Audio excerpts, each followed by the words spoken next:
Jim Milo is a carpenter by trade, with a knack for picking out a tune on the mandolin. God gives blessings in many ways. This is a blessing. 6 weeks ago, Milo and his wife Kathy happened on a baseball-sized tumor in Jim's head. A surprise discovery when they were visiting a brand new baby grandchild in the hospital.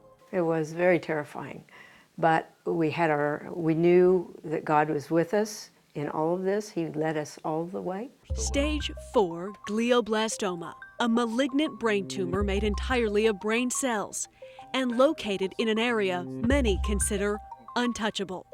Most surgeons would refuse to operate on a tumor like this one, so close to so many eloquent areas of the brain. OU Medical Center neurosurgeon Dr. Mike Shagru. Hey, listen, life is about more than just can you wiggle your fingers a little bit. You want to be able to be as functional as possible. But at the same time, we can't back off from the cancer. Cancer is cancer for a reason. With this disease, it's really a very aggressive cancer, so we want to do it. We want to hit it with the kitchen sink. Just 3 days after diagnosis, Jim Milo went in for brain surgery to remove the cancerous tumor. A 5-hour-long procedure where the patient is awake. Dr. Shagru uses electric stimulation to turn off the areas of the brain he's about to remove.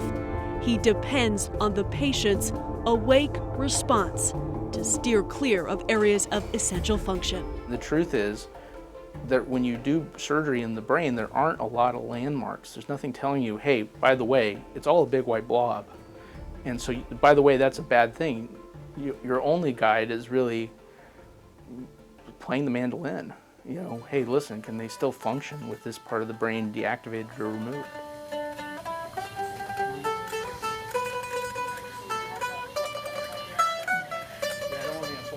And so Jim Milo played his mandolin to save his life. Each note a sign he could survive and even thrive without that bit of brain tissue. Amazing grace, indeed it was. They called me in the middle of the surgery and they said, "You're here, I want you to hear something." And they put him on with his mandolin and I could hear him playing his mandolin.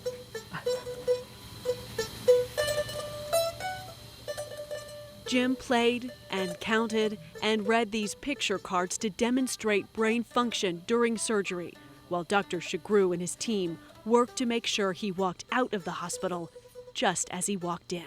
This is just the language portion of it, basically. And Jill Kane and Tressie McCoy are in charge of monitoring cognitive and physical activity during surgery. This is the most important 2 hours of somebody's life, and so we have to be, all in. He did have one episode of where he would just stop talking and wasn't able to tell me what he was seeing, and that's when we knew that that was his speech area.